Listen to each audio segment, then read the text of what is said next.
Dreamers, आज तारीख है 29 मई 2020। चलिए देख लेते हैं आज हमें कौन कौन से आर्टिकल डिस्कस कर रहे हैं। आर्टिकल के डिस्कशन से पहले हम कार्टून की जिसे समझेंगे कि कार्टून में बात क्या की जाती है। इंडिया और चाइना के बीच में डिस्प्यूट है, बॉर्डर के रिगार्डिंग डिस्प्यूट है। इन बिटवीन होता क्या है कि डोनाल्ड ट्रंप कहते हैं कि मैं क्या करूंगा, मीडिएशन करूंगा आप दोनों के बीच में, अगर आप दोनों सहमत होते हो तो। ठीक, बट इंडिया की तरफ से क्या फीडबैक जाता है, डोनाल्ड ट्रंप को बोला जाता है कि हाँ, हम चाइना के बिहाफ से हम बात कर रहे हैं, अब आपको बीच में आने की ज़रूरत नहीं है। मीन डिस्प्यूट, जहाँ जहाँ डिस्प्यूट होता है वहाँ वहाँ डोनाल्ड ट्रंप चाहते तो हैं कि वहाँ पर वो मीडिएशन करें, अपनी मतलब कि फॉरेन पॉलिसी को थोड़ा सा स्ट्रेंथन करने की कोशिश करते हैं, बट अभी तक सक्सेसफुल वो हो नहीं पाए हैं।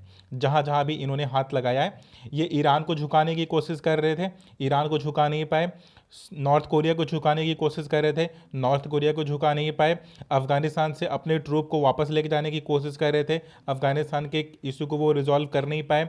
इंडिया और पाकिस्तान के बीच में मीडिएशन का काम करना चाहते थे, ये वाला भी काम वो कर नहीं पाए। राइट, तो इस तरह से काफ़ी जगह ये कहते हैं कि मैं मेडिसिन का काम करूंगा, बट पॉसिबल हो नहीं पाता है। इस आर्टिकल में इस पूरे पिक्चर पे यही बात की जाती है। चलिए, हमारे पास जो पहला आर्टिकल है डिस्कस करने के लिए, वो regarding the India and Nepal relation है। थोड़ा सा रिपीटेड आर्टिकल है, लेकिन फिर भी इम्पॉर्टेंट है, तो रिवाइज करने में कोई इशू नहीं है। कहानी फिर से वहीं से स्टार्ट होती है कि इंडिया और नेपाल के बीच में जो अभी राइट नाउ का जो बॉर्डर का डिस्प्यूट है, वो इंडिया और नेपाल ने बैठ करके वो बॉर्डर को ड्रॉ नहीं किया है। वो ब्रिटिशर्स ड्रॉ करके गए थे 1816 में, जब वो नेपाल को एनेक्स करते हैं। तो ट्रीटी ऑफ सगोली साइन होता है 1816 में।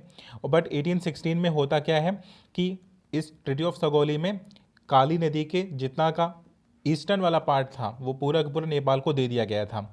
लेकिन ब्रिटिशर्स के पास एक प्रॉब्लम क्रिएट हो जाती है, क्योंकि उसी रास्ते से तिब्बत से उन्हें व्यापार भी करना था।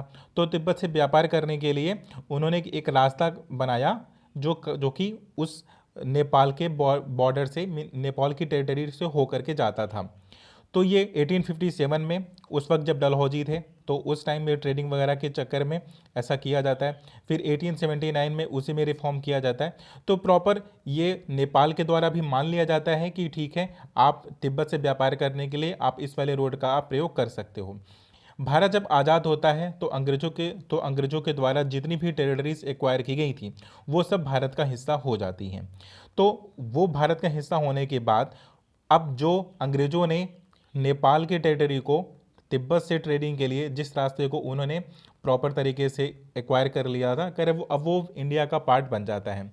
लेकिन अब नेपाल का अलग वो है, मेन व्यू है। उनका नैरेटिव क्या है, वो कहते क्या है कि नहीं, हम 1816 वाले को ही मानते हैं। हम 1816 के बाद जो भी हुआ था, ट्रीटी हुआ था, हम उसको वैल्यू नहीं देते, हम उसको इम्पोर्टेंस नहीं देते हैं। लेकिन इंडिया का नैरेटिव क्या है कि जब ब्रिटिशर्स जब इंडिया को छोड़ करके गए, तो जो भी टेरिटरी उनके पास थी वो सब लीगल राइट है कि वो इंडिया का हिस्सा होगा। अब ठीक है, यहाँ तक का तो डिस्प्यूट ठीक था। अब आर्टिकल में बात क्या करते हैं, आर्टिकल में कहते हैं कि आखिर ऐसा हो क्यों रहा है कि नेपाल के साथ इतने अच्छे संबंध होने के बाद भी अब इस तरह के इश्यूज क्यों खड़े हो जा रहे हैं ना। फिर आर्टिकल में आगे बात करेंगे कि रीसेटलमेंट की बात करते हैं। कहते हैं कि आप फिर से उनके साथ रिलेशन को वापस से आपको मेंटेन करना होगा। किसके साथ, नेपाल के साथ।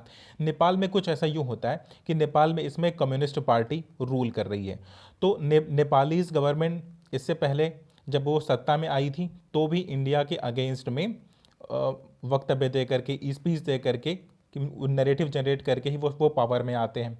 अब इंडिया के अगेंस्ट नैरेटिव खड़ा ही क्यों होता है, क्योंकि हुआ यूँ था कि 2013-14 में के आसपास नेपाल का कॉन्स्टिट्यूशन का निर्माण होता है। जिस प्रकार से इंडिया का कॉन्स्टिट्यूशन का निर्माण हुआ था, उस तरीके से नेपाल का, लेकिन नेपाल का बहुत हाल ही में निर्माण हुआ था।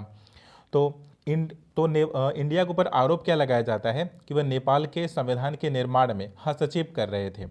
ठीक, और जब नेपाल ने नहीं माना, तो 2015 में जो सप्लाई इंडिया से नेपाल को जाती थी अनाजों की, तो उस पर डिस्प्यूट क्रिएट कर देता है, इंडिया सप्लाई रोक देता है।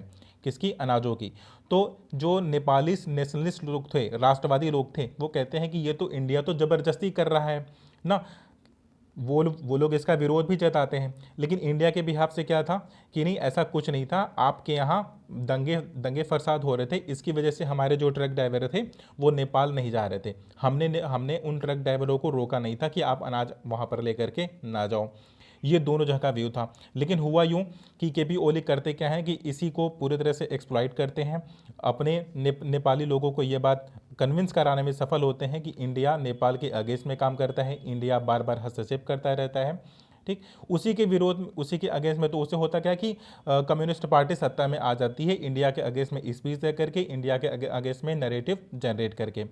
अब इस समय नेपाल में कम्युनिस्ट पार्टी सत्ता में है, और आपको पता होगा कि जिस प्रकार से नेपाल कम्युनिस्ट कंट्री बन गया है, वो कम्युनिस्ट रूलर है, तो उसका जो अनदर वो है नेबर है मीन चाइना, तो वहाँ पर भी कम्युनिस्ट आइडियोलॉजी ही रूल कर रही है। तो नेपाली के जो गवर्नमेंट था उसमें कुछ जो भी डिस्प्यूट हुए हैं अभी तक, तो चाइना ने बहुत मदद किया है। चाइना के जो फॉरेन सेक्रेटरी थे अभी रिसेंट में करते क्या है कि दो कम्युनिस्ट पार्टी के बीच में डिस्प्यूट हो जाता है, तो उसको रिजॉल्व करवाने के लिए चाइना से वहाँ के फॉरेन सेक्रेटरी आते हैं और यहाँ पर प्रॉब्लम को रिजॉल्व करवा देते हैं। तो इंडिया के अगेंस्ट में बैक टू बैक स्टेटमेंट आने स्टार्ट हो जाते हैं जब चाइना ने इस कम्युनिस्ट पार्टी का क्या किया, डिस्प्यूट को रिजॉल्व किया। नहीं तो अदरवाइज होता क्या कि केपी ओली प्रधानमंत्री ना रहते, उनकी पार्टी गिर जाती।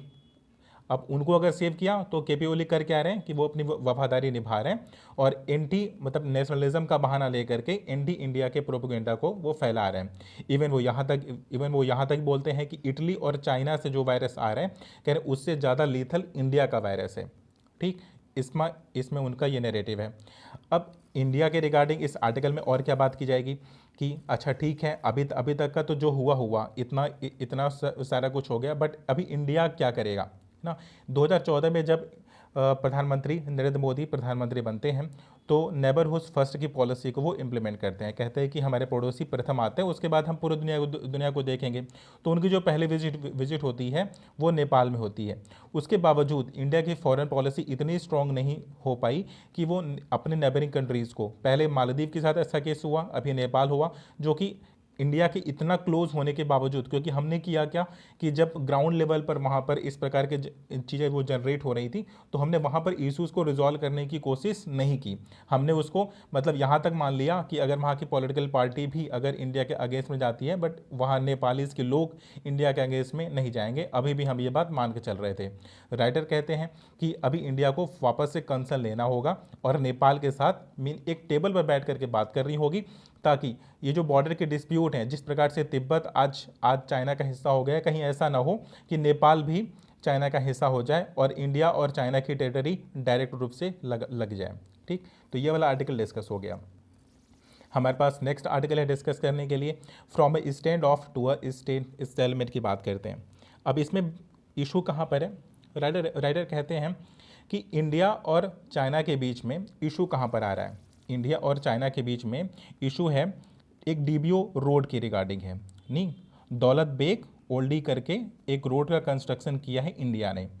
कहाँ पर किया है, ये गालवान वैली है, मीन उसे गालवान घाटी बोलते हैं, वहाँ पर इंडिया ने रोड को कंस्ट्रक्ट किया है।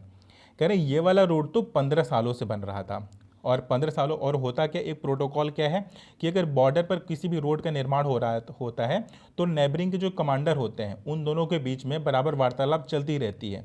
मीन एक देश का कमांडर दूसरे देश के कमांडर को बताता है कि हम बॉर्डर पर किस प्रकार के रोड को कंस्ट्रक्ट कर रहे हैं।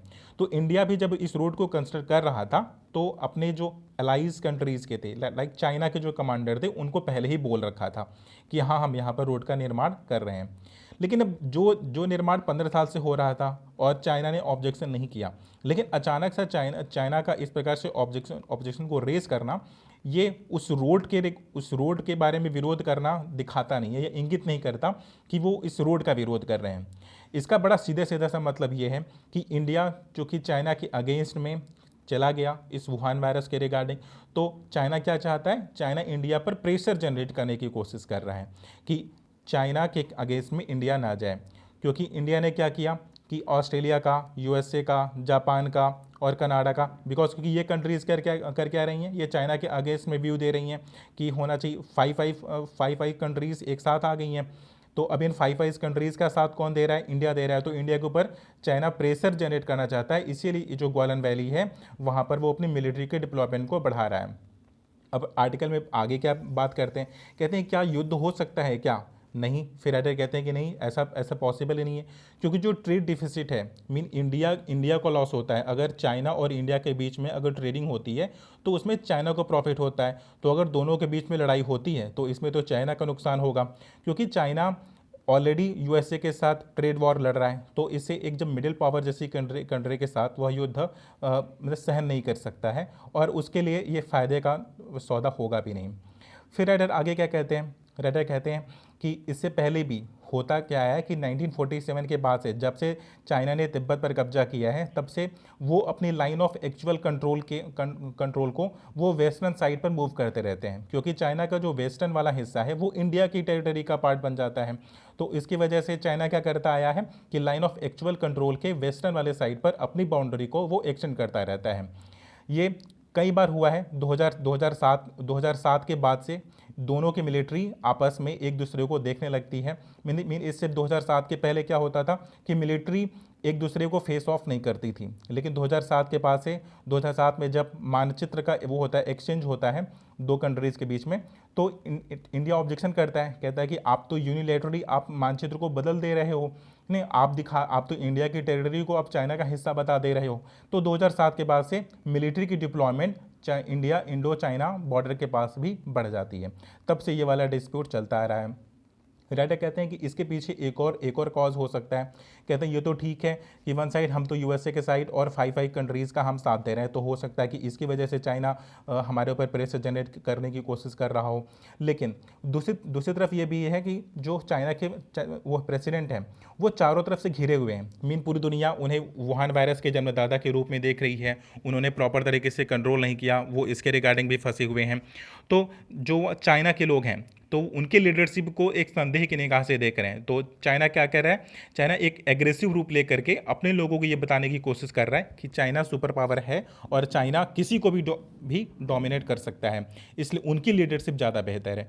ये इस समय जी जिनपिंग यही प्रमाणित करने की कोशिश कर रहे हैं, क्योंकि उन्होंने किया क्या कि अभी असीमित काल तक का अपने आप को घोषित करवा दिया है, तो लोग ऐसा नहीं चाहते हैं।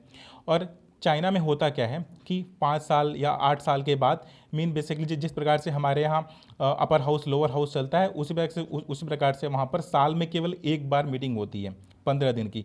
तो अभी हाल ही में वो वाली मीटिंग फिनिश हुई है, तो इसकी वजह से वो प्रेशर जनरेट कर रहे हैं इन अदर कंट्रीज़ के ऊपर, ताकि अपने लोगों को ये बता सकें कि जो मेरी लीडरशिप है वो सुप्रीम है। राइट। तो ये वाला आर्टिकल हमारा डिस्कस हो गया। हमारे पास नेक्स्ट आर्टिकल है जो डिस्कस करने के लिए, वो ट्रेडिंग के रिगार्डिंग बात करते हैं। कहते हैं कि इंडिया की ट्रेडिंग मीन अप्रैल वाले मंथ में तो बहुत लॉस हुआ है इंडिया का। इंडिया ने केवल 2 ही जगह पर सरप्लस केवल जनरेट किया है। वो था कि जो लोहे के अयस्क होते हैं, मीन आयरन ओर हो गया, और जो फार्मास्यूटिकल्स कंपनी वो हो जाती हैं, मीन मेडिसिन वगैरह हो गए, हमने केवल उसी को एक्सपोर्ट किया है। बाकी सभी का एक्सपोर्ट 60% तक गिर गया है। तो जो इंडिया के जो फॉरेन रिजर्व है, कह रहे उस पर बहुत ज़्यादा फर्क पड़ रहा है। फिर राइडर आगे क्या कहते हैं कि हमें मैन्युफैक्चरिंग पर अभी भी फोकस करना चाहिए, और इस कोरोना वायरस को पार्ट मानकर करते हुए हमें अपनी मैन्युफैक्चरिंग को फिर से इंप्रूव धीरे धीरे करते रहना चाहिए। जिस प्रकार से चाइना रिवाइव कर रहा है, खैर उस तरह से हमें भी रिवाइव करना चाहिए। ठीक, तो ये वाला भी आर्टिकल हमारा डिस्कस हो गया, इसमें ज़्यादा कुछ था नहीं। नेक्स्ट आर्टिकल है वो डोनाल्ड ट्रंप के। डोनाल्ड ट्रंप बेसिकली एक प्रकार का कॉमेडियन ही है, क्योंकि डोनाल्ड ट्रंप करते क्या हैं कि ट्वीट करते हैं। जब वो ट्वीट करते हैं तो उसमें कुछ फैक्चुअल एरर ट्विटर को लगता है, तो ट्विटर करता क्या है कि डोनाल्ड ट्रंप के बोलता है कि ये फैक्चुअल चेक कीजिए, ये सही नहीं है। तो डोनाल्ड ट्रंप को गुस्सा लग जाता है कि मैंने ट्वीट किया और ये ट्विटर क्या कह रहा है कि आप इसके फैक्ट को आप चेक करो, यह तथ्य नहीं है, यह फैक्ट नहीं है। तो डोनाल्ड ट्रंप को गुस्सा आ जाता है, वो कहते हैं कि मैं तो पूरी सोशल साइट को ही मैं हटा दूंगा। फिर इस आर्टिकल में बात क्या की जाती है, कहते हैं कि जब डोनाल्ड ट्रंप प्रेसिडेंट बनते हैं तो उसमें इस ट्विटर का, इस फेसबुक का, उनका नैरेटिव जनरेट करने में बहुत बड़ा योगदान था। तो कह रहे हैं जिस चीज़ से उनका निर्माण हुआ है, कह रहे हैं वो उसी चीज़ को समाप्त करने की बात करते हैं, केवल इसलिए क्योंकि डोनाल्ड ट्रंप खुद कहते थे कि फेक न्यूज़ को फैलने से रोकना है। अब जब ट्विटर ने इस प्रकार का एक्शन ले लिया है कि अगर कोई गलत बात या अगर कोई गलत मैसेज अगर कोई वो करता है, डिसेमिनेट करता है, तो ट्विटर उसे रोकेगा, उसे फैक्ट चेक करेगा। तो जब डोनाल्ड ट्रंप के ट्वीट को ही जब वापस से फैक्ट चेक में डाला गया, तो डोनाल्ड ट्रंप को गुस्सा आ जाता है, कहता है कि मेरे ट्वीट को इतना ज़्यादा क्यों वो किया जा रहा है, राइट। तो कहते हैं क्या कि अब हम पूरे सोसाइटी को ही मिटा देंगे। आर्टिकल में इसी पर बात की जाती है, कहते हैं कि आपने आपने पूरा इलेक्शन का कंपेन ही सोशल मीडिया पर लड़ा था, इससे पहले का जो प्रेसिडेंस का, और अभी आप क्या चाह रहे हो कि आप उसी को हटाना चाह रहे हो। ठीक, ये तो पैराडॉक्स की बात करते हैं। ये वाला भी आर्टिकल हमारा डिस्कस हो गया। हमारे पास नेक्स्ट आर्टिकल है जो डिस्कस करने के लिए वो बीजिंग और लद्दाख के वो ब्रिकमैनशिप की बात करते हैं। फिर अगेन इशू वही है, केस वही है, बट यहाँ पर थोड़ा सा मेन वहाँ पर चाइना और यूएसए का नैरेटिव यहाँ पर साथ में लेकर के बात की जाती है। बात क्या करते हैं, कहते हैं कि इस समय यूएसए और चाइना के बीच में एक कोल्ड वॉर स्टार्ट अप्रॉक्सीमेटली हो गया है। क्योंकि हुआ क्या कि यूएसए ने किया क्या कि यूनाइटेड सिक्योरिटी काउंसिल में ये हांगकांग के ऑटोनोमस रीजन को फिर से रिवोक करने के लिए, होता क्या है कि चाइना से कोई भी माल अगर एक्सपोर्ट होता है यूएसए को, तो उस पर तो टैरिफ लगता है, लेकिन अगर हांगकांग से अगर कोई माल एक्सपोर्ट होता है या कोई भी प्रोडक्ट अगर एक्सपोर्ट होता है यूएसए में, तो उस पर टैरिफ नहीं लगता। तो चाइना क्या करता था कि हांगकांग अपने सामान को हांगकांग भेजता था, फिर हांगकांग से यूएसए को भेज देता था। तो उससे चाइना का एक बड़ा प्रोडक्ट या एक जो बड़े बड़े बिजनेसमैन थे उनको बहुत प्रॉफिट होता था। तो जब से यूएसए को ये पता चलता है कि हांगकांग का जो ऑटोनोमस रीजन है, कह रहे हैं कि उसकी ऑटोनॉमी को ख़त्म किया जा रहा है, तो तब से डोनाल्ड ट्रंप कहते हैं कि अब हम हांगकांग से आने वाले जितने भी प्रोडक्ट होंगे हम उस पर टैरिफ लगाएंगे। उसी के रिगार्डिंग दोनों के बीच में डिस्प्यूट होता है, दोनों के बीच में कोल्ड वॉर स्टार्ट होता है। आर्टिकल में बात की जाती है कि इंडिया जैसी जो मिडिल पावर है, कह रहे हैं इसकी वैल्यू उसी वक्त बढ़ जाती है, क्योंकि अगर यूएसए को चाइना को अगर टैकल करना है तो इंडिया का उसमें साथ लेना जरूरी है। क्योंकि अगर साउथ एशिया की बात करें तो चाइना के बाद जो एक सुप्रीम पावर है, जो एक सुपर पावर है, वो इंडिया ही है, बाकी अदर कंट्रीज़ नहीं है। क्योंकि काफ़ी ऐसी कंट्रीज़ हैं जिनके पास तो अपनी खुद की मिलिट्री तक नहीं है। जैसे अगर जापान है तो जापान की इकोनॉमी तो बहुत बेहतर है, लेकिन जापान अपनी सिक्योरिटी खुद नहीं कर सकता। साउथ कोरिया हो गया तो साउथ कोरिया के पास अपनी खुद की आर्मी ही नहीं है। ठीक, तो जो साउथ एशियन हो गया, जो साउथ ईस्ट कंट्रीज हो गई, कोई भी चाइना के मुकाबले टिकता नहीं है, चाहे वो कोई भी कंट्री हो। और इंडिया, तो इंडिया की वैल्यू उस प्रकार से बढ़ जाती है। आज की डेट पे हमारे पास जितने भी आर्टिकल थे डिस्कस करने के लिए, हमने सारे आर्टिकल को डिस्कस कर लिया है। Thank you so much for watching the video.